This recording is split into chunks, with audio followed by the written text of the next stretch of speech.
Now that's significant. The Market Research Podcast. Hi everyone, thanks for joining us on this latest episode of Now That's Significant, a market research podcast. This is your host Michael Howard, the head of marketing at InfoTools.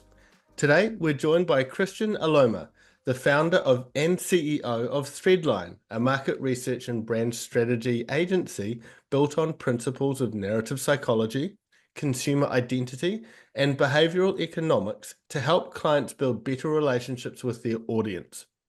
Kristian has a PhD in psychology and more than 20 years' experience in the marketing industry. His mission is to elevate the practice of branding with techniques that are science-based, ethical, and rewarding for consumers and businesses alike. Welcome to the show, Kristian. Very much happy to be here. Thanks for having me. You're welcome. So what's the most significant thing you're going to share with us today? I think the key thing I want to share is really sort of the power of narrative psychology to not only transform, but just deepen the kinds of insights that we get. And from insights all the way through the marketing continuum, right? Through the way we brand, through the relationships that we build with customers. I'm quite biased, but I think it's one of the most powerful techniques that we can use in this space. No, if you've seen results from it, then you've got a good reason to be. So I have, yeah. It's been fun. I mean, from an academic perspective, all the way through to the clients that I work with, ever since I sort of stumbled into this space, it felt like this frame, this lens through which to understand consumers, to understand their relationship with brands, just like unlocks a lot from understanding who they are, understanding their behavior, and understanding the relationship that we can build with them. Yeah, cool. So it definitely sounds interesting. Can we start a little bit about your background and your career journey, and I guess just to set the stage for the discussion today? Yeah, absolutely. I mean, I have been in marketing since the beginning. I was interested in marketing from undergrad and have been working in advertising and marketing agencies ever since, and always, for the most part, on the agency side. So I've gotten a really interesting sort of perspective of different kinds of brands from all over the world, from pharma to consumer goods to services to B2B, those sorts of things. And during my career, one of the things I kept sort of asking throughout, from the very first job I had in advertising, is how do we kind of replicate the way we build relationships with other people at scale for businesses, right? Because the best businesses, you always hear about that like local mom and pop place that knows your name, or the coffee shop where they know your order before you walk in, things like that. And I recognized, obviously in sort of major enterprises, it's hard to create that at scale, right? You've got thousands of frontline employees or thousands of representatives and things like that. And so I kept trying to figure out, like, how do we sort of replicate that? Because that's sort of the most powerful kind of connections I saw with brands. And it wasn't until the agency I was at last, which was this sort of emotional research agency that had this real emphasis on psychology, that I started to understand that was it, right? We had to, take marketers and turn them into social scientists. And so it was 12 years at that agency. It was an agency called Brand Trust in the Chicagoland area. And just really kind of learning the ins and outs of the sort of emotional branding space that then led me to pursue a PhD in psychology. And so through that is where I really kind of started digging into understanding consumer identity. And when you start tapping into identity work, you start getting into narrative and narrative psychology, which is sort of what really kind of became the foundation for Threadline. And so towards the end of my PhD career, towards the end of my dissertation, I decided to take those frameworks that I had been studying and building and researching on, and basically sort of build an agency around it. And that's what Threadline became. And so it's been 7 years now, and we've had the opportunity to work with some really sort of amazing organizations in the pharma space, in the consumer space, in the nonprofit spaces. We've focused on sort of really doing that, not just from, manipulating people into buying our stuff because we figured out the right story to tell them, or the stories that they have, and committed to becoming a B Corp so that we can really sort of help organizations use these tools to build meaningful relationships, to build ethical relationships, and to use them in ways that we think are appropriate and ethical as well. I'm sure when you started off Threadline, you wouldn't have been able to forecast or foresee the impact that the pandemic had across the world as well. But Yeah. equally highlighted the need for psychology and narrative, whatnot as well. Yeah, and I think, for me, it's really about sort of authenticity, right? And when the pandemic began, and I was having conversations with a number of different folks about what should businesses do, how should brands sort of manage this space, and my biggest recommendation to clients and the public was be authentic, right? Be a sort of flawed human organization, because what I think customers would respect most is recognizing that you're sort of struggling through this just the way they are. You're navigating this in sort of new territory the way that they are. And if you give them that space, right, rather than, those organizations that really didn't sort of change their billing model or create any sort of space or grace for there to be like, hey, we're going to give you a free month just to sort of navigate this, right, just to figure this out. It was the organizations that did that, the organizations that really tried to sort of support their customers through this, that I think have sort of survived through it, right? Have really kind of come out the other end with their customers saying, that's an organization that cares about me and cares about me more than what's in my wallet. Yeah, good point. Yeah. So I guess this brings us to one of the central themes of today's discussion, Yeah. narrative psychology. Can you explain what this is for us? I mean, we Yeah. might have an idea, but good to get your perspective. Absolutely. So narrative psychology is a subfield of psychology that looks at the way people make sense of their experiences, of themselves, of their lives, by the way they create stories about those moments, about those experiences, right? And sort of it kind of posits that kind of one of the sort of main approaches or the main ways in which the mind thinks is in narrative form, right? We have memories that are story based and episodic, right? We tell stories every day to our friends and family.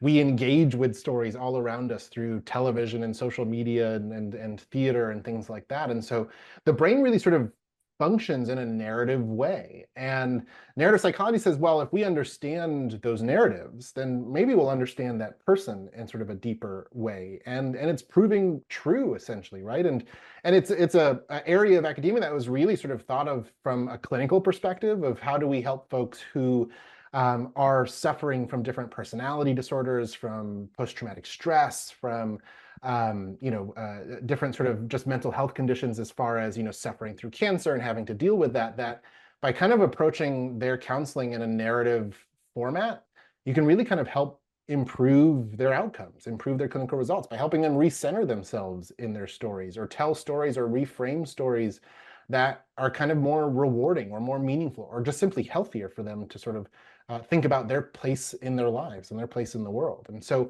it was that sort of subfield and that sort of looking at that framework that I thought, this is sort of true in all areas of our lives, right? Not just in clinical and in sort of counseling, but we all make sense of the brands in our lives. We all make sense of our consumption behaviors by creating stories around them. And so I brought that sort of narrative psychological kind of framework into the marketing space, into that consumer space. And it really kind of started to unlock a lot of sort of questions about why consumers do what they do. Yeah. Can you then go on to explain how this field, how you might apply this to market research and insights?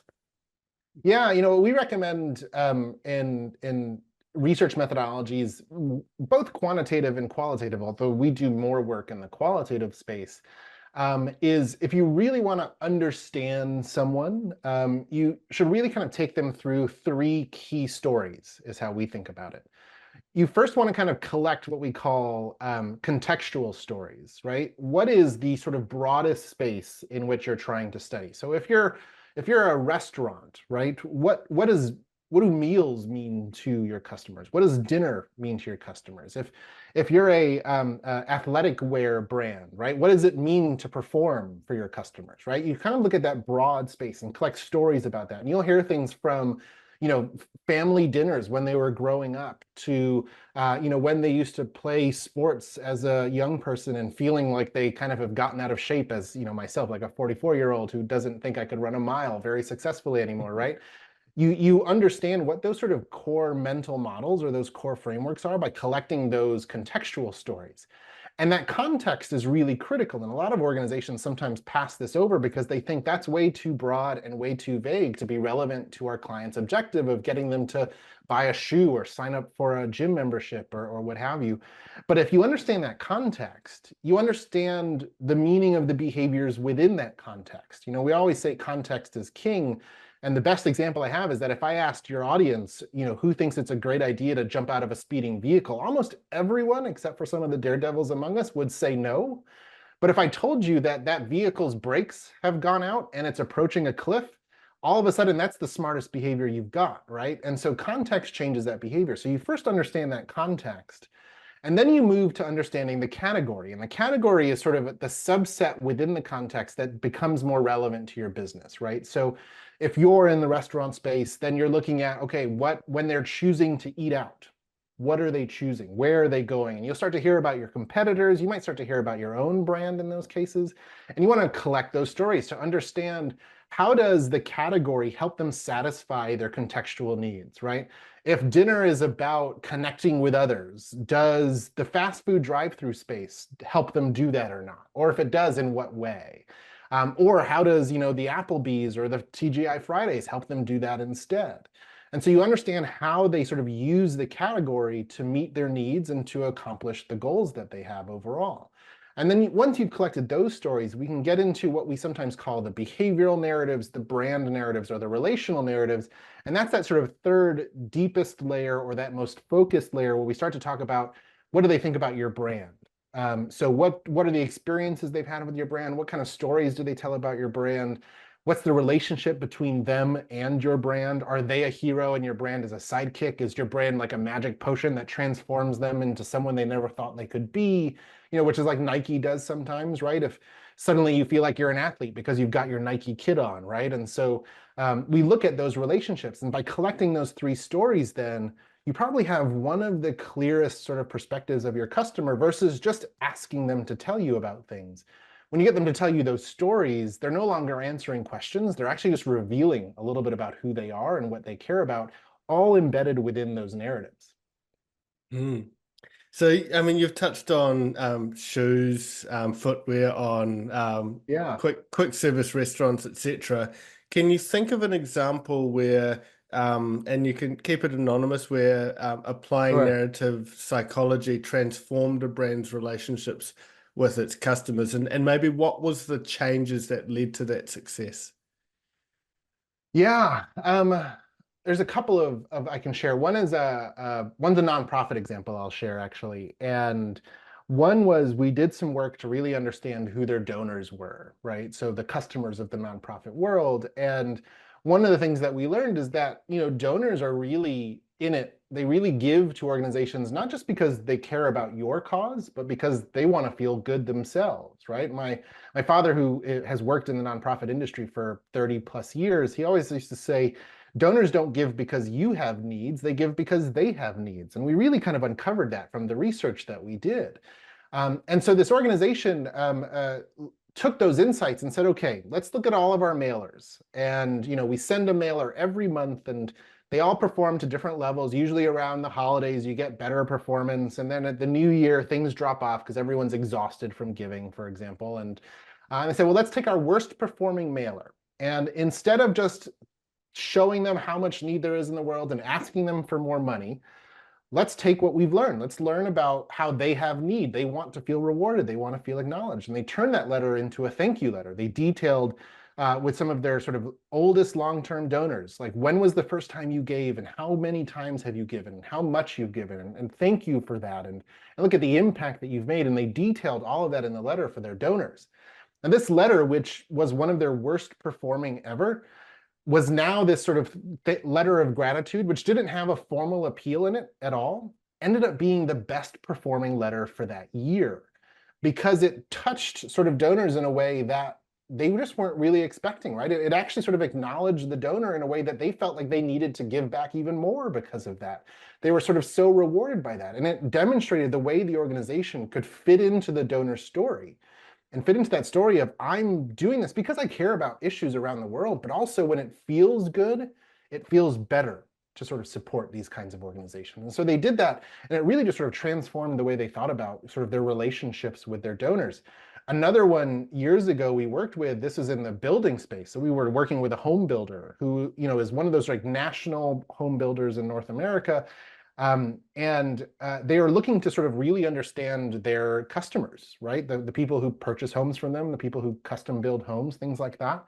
And we did all of this research, and something that sort of really subtle happened at the end of this research after we revealed who these folks were and what a home means to them and what building a home means to them and all that kind of stuff. And we noticed it through the project, and we realized at the end of the project that it started to change. Is they used to call their customers occupants, right? I mean, if you want to sort of make your customer feel as basically faceless and knownless as possible, call them an occupant, right? These are people who occupy homes we build, and we help them realize you have to really understand who these customers are. And they started shifting that language from occupant to homeowner, right? To home buyer, right? To not something that is sort of like a generic number we can track on a metric sheet, but an actual individual person with stories and lives and identity, that they use this sort of home building company to sort of create the space for making that sort of sense of home. And they really started to kind of shift the way they thought about their customers in that way.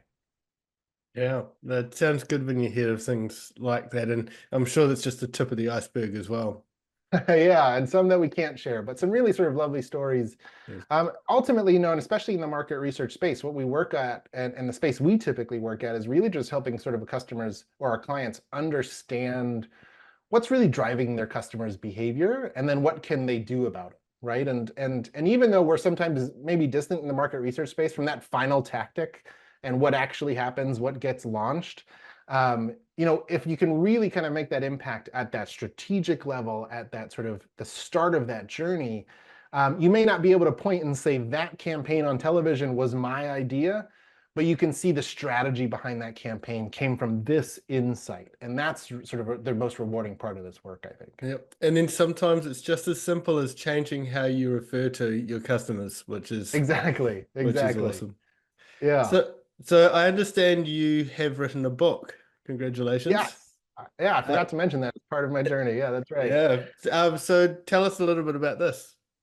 Sure. So last year I wrote a book called Start with the Story. And it essentially sort of captures and codifies and documents kind of everything from my past experience through my dissertation work, specifically in narrative psychology, and my work at Threadline. And it sort of is essentially sort of a brand building book that talks about how you can leverage these principles of narrative psychology and narrative generally, not just to understand customers, but to build brands that are designed for a world where everyone is telling stories. And so it was a fun process, and it's out there now on all of the different sort of book buying places, from Amazon to bookshop.org to some of the local bookstores, at least around my house when I know them, of course. But and it's really written to be a kind of manual or a guide that you can kind of just go through page by page and look at and assess your own brand or your own brand work, and hopefully use that to sort of see ways in which you can strengthen that, share that with your team, and then really kind of become a brand that's telling a story that's actually meaningful to your customers. So what are some of the ways that it shifts traditional branding strategies?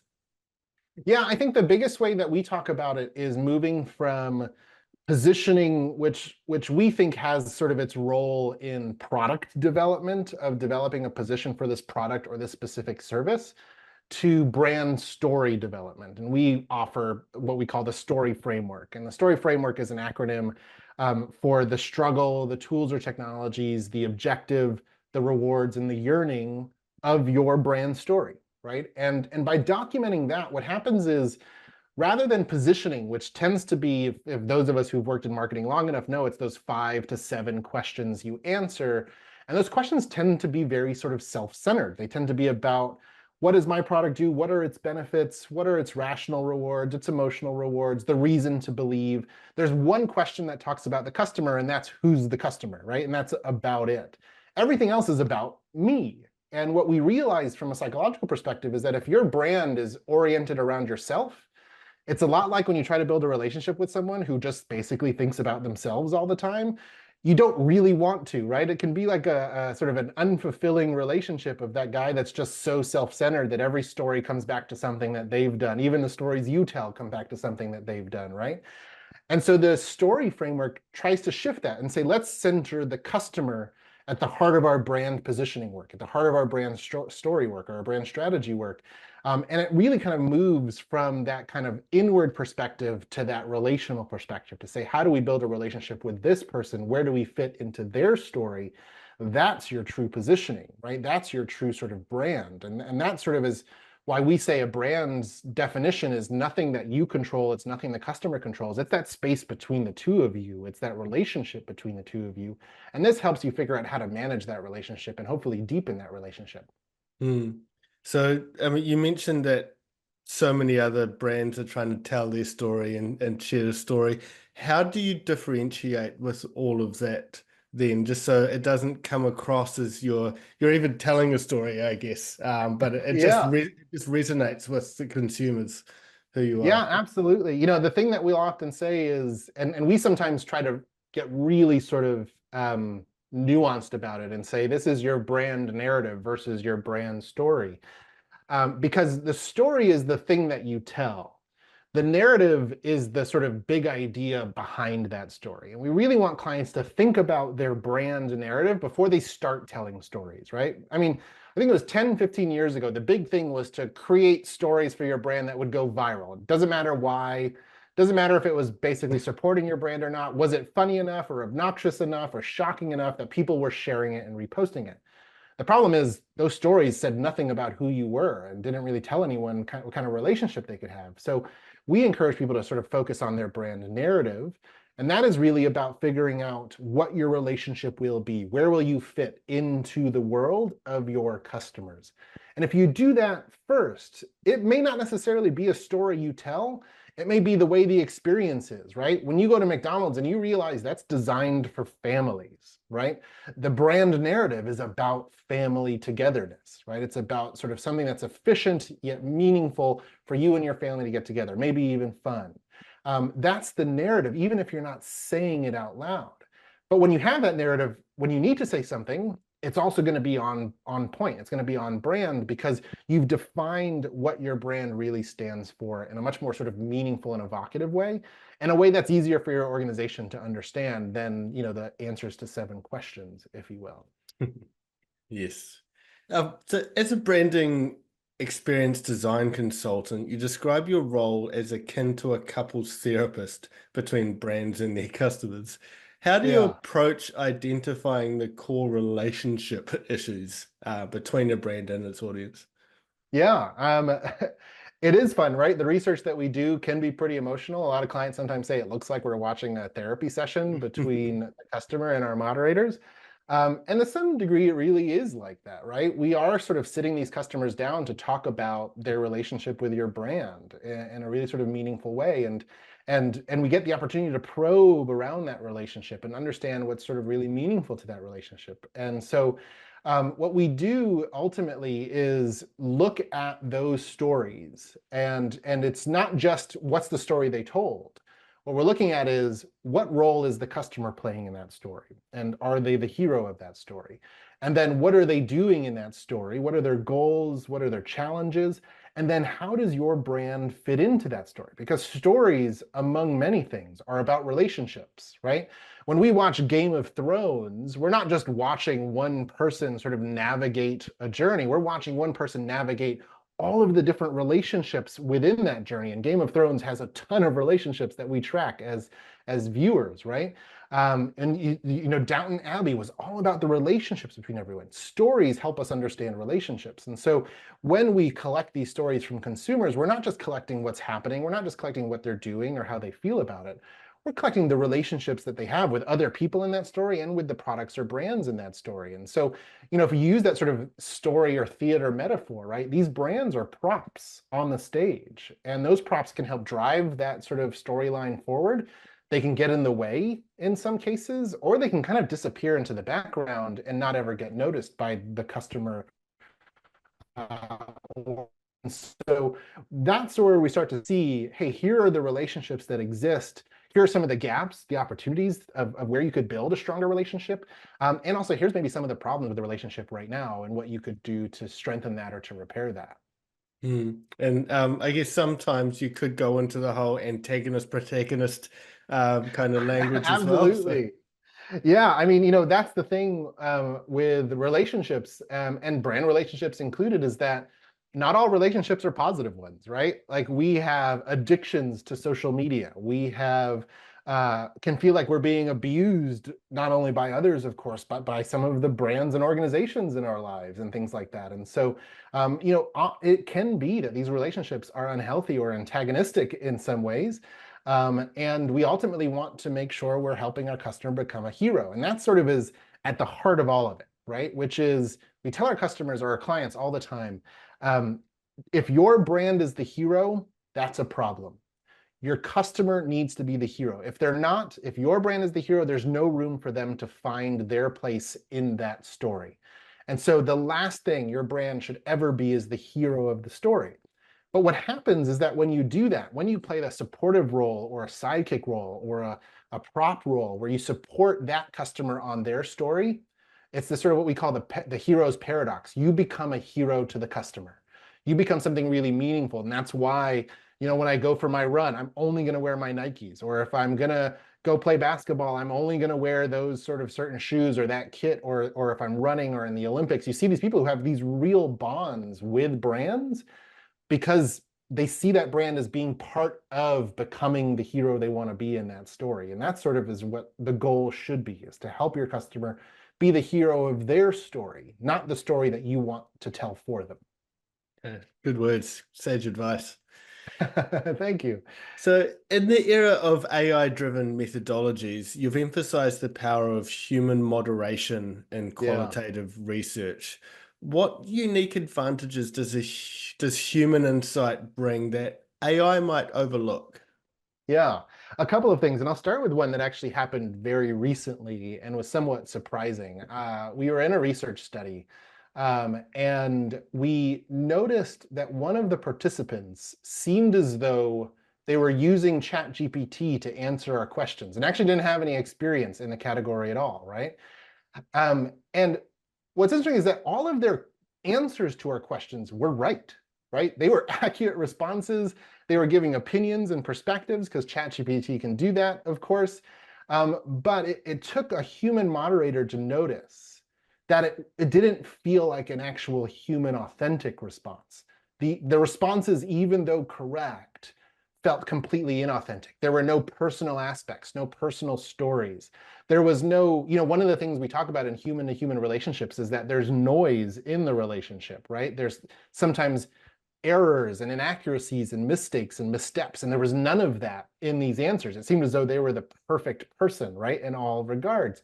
And I don't think an AI moderator would have caught that. I think it would have missed it overall. And we had to quickly cut that interview and release that participant. But it really sort of was about the nuance between sort of the things they said and how they said it, and the things that were missing from their stories as well, right? There weren't sort of oh, I remember when that happened 5 years ago. There wasn't the emotional ups and downs of their stories, of frustration and things like that. It was very sort of, it sounded like ChatGPT talking, essentially, right? But they were talking. And they were doing it very smoothly. Like you couldn't see them using the machine. You couldn't notice that they were doing that, that kind of thing.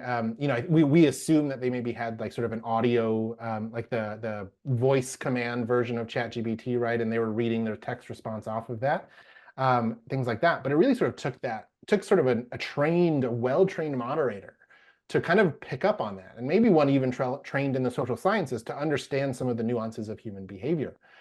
The other thing I think that's really important, and why I think human moderation and just sort of I don't think AI needs to go. I think AI is a really powerful tool.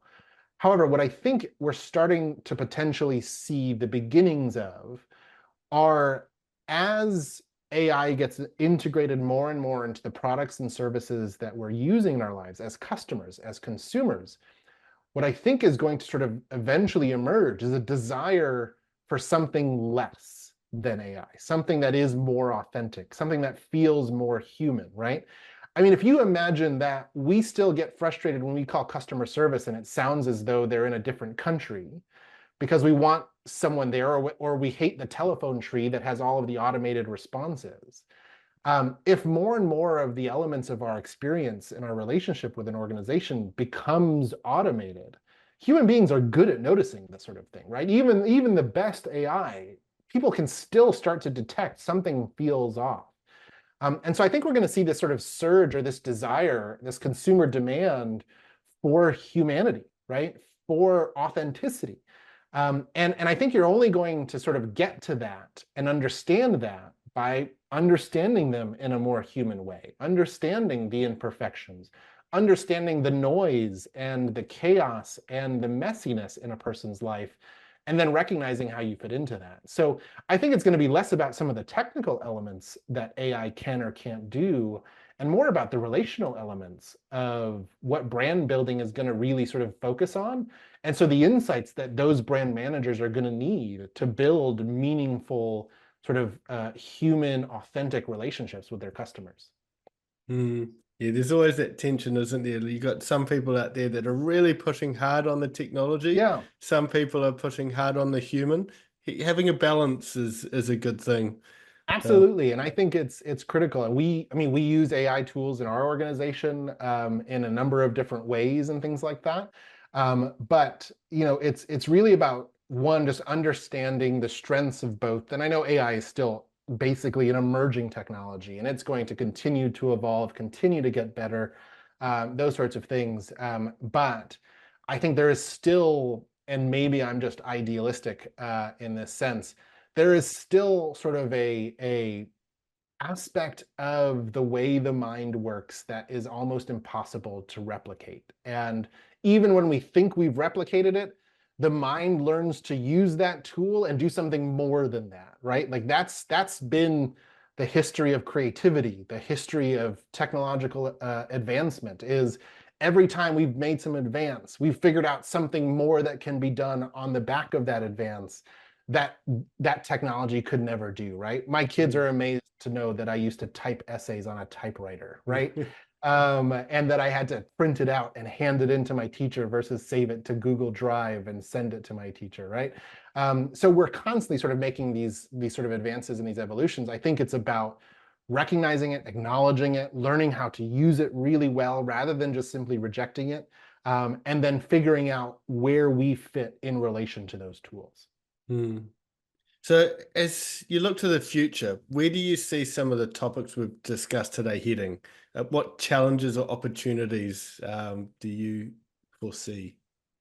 Yeah, I mean, I think, where it will go is touches a little bit on what I was describing in regards to, I think consumers are going to start demanding more human authenticity, and I think figuring out how to leverage that.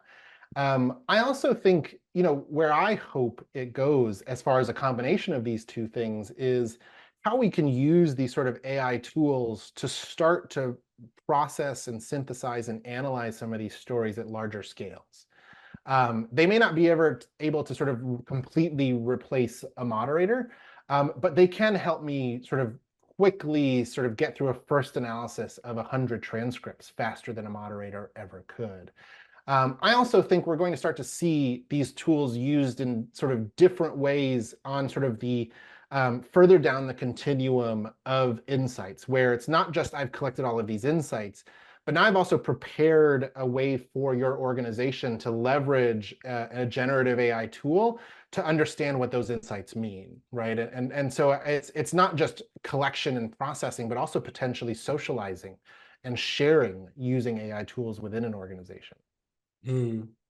Yes, yeah, we've seen some quite interesting use cases for it as well, and Oh, absolutely. yeah, so Yeah. And some of the organizations I see at the conferences are already tapping on that door, right? They're already sort of picking at that. Even if it's just the start, they're starting to get there. Yeah, and look, we need to be testing and trialing those, and just ensuring that they do the fundamentals right, and so Oh, absolutely. having Absolutely. the confidence in their outputs, etc. But as many say, it's the worst it's ever going to be today, and Correct. it's only going to That's get right. better. Agreed. Totally agreed. So any final words before we close? Final words before we close. I think I encourage marketers and market researchers of all sorts to really start to kind of look to the social sciences and not just behavioral economics, which has been really popular, but really start to look into the fields of like media psychology, where you see a lot of the research around humans' relationship to AI starting to emerge. But just in general, when it comes to understanding the sort of human condition, there's so much richness in the social sciences that I think a lot of marketers don't realize, maybe don't have the time, or just don't think is sort of there for them, because a lot of those academic insights can really kind of sit in those white towers, or kind of be firewalled behind those journals and things like that. But I think the real power, and I think marketing always has been a social sciences, and I think it's just learning to sort of embrace that and really kind of lean into, the role we play as marketers in the world, and the impact that we can have if we really sort of look at our jobs as psychologists, as social scientists, and see the impact and the influence and the emotional sort of consequences of our decisions, and really kind of start to kind of focus on that, rather than just how do I manipulate them to give me $10 more.